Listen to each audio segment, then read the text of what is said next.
Les capteurs actionnés par une pression pneumatique ou hydraulique sont appelés convertisseurs PE ou convertisseurs HE.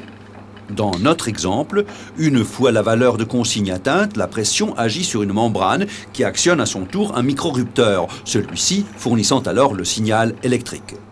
Exemple, la lampe doit s'allumer à une certaine pression. Ceci est le symbole d'un pressostat dans un schéma pneumatique ou hydraulique. Et ceci est son symbole électrique. Et voilà comment il fonctionne. La pression agit sur une membrane ou sur un piston. L'arrivée à une valeur de consigne qui peut être variable actionne un microrupteur qui ferme le circuit électrique et fournit donc un signal.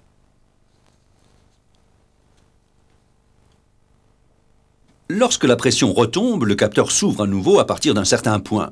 La différence entre le point d'enclenchement et le point de déclenchement est appelée hystérésis du capteur de pression. Celle-ci diffère en fonction des plages de pression.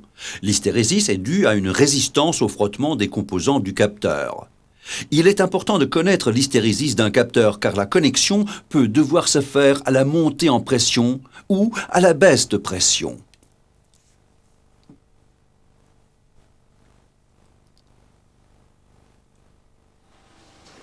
Parmi les capteurs de pression, il en est un particulier qui est le capteur de pression différentielle. Dans les installations hydrauliques par exemple, ce capteur permet de surveiller l'encrassement d'un filtre à huile dans la canalisation sous pression. Pour ce faire, la pression est prélevée en amont et en aval du filtre sous pression. La mesure permettant de déterminer l'encrassement du filtre est la différence de pression. Celle-ci est indépendante du niveau de pression effectif. Le capteur de pression différentielle possède deux chambres de pression séparées par une membrane métallique. Lorsque la pression augmente dans la chambre d'alimentation, au fur et à mesure de l'encrassement du filtre à huile, la différence de pression entre les deux chambres augmente en conséquence. La membrane se déforme et actionne une tige qui se déplace dans le champ d'un capteur inductif, ce qui provoque le déclenchement du signal électrique.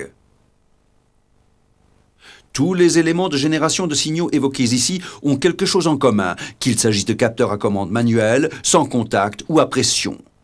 C'est toujours un phénomène extérieur qui déclenche le signal électrique dans le générateur de signal, et ce en fermant ou en ouvrant un circuit électrique.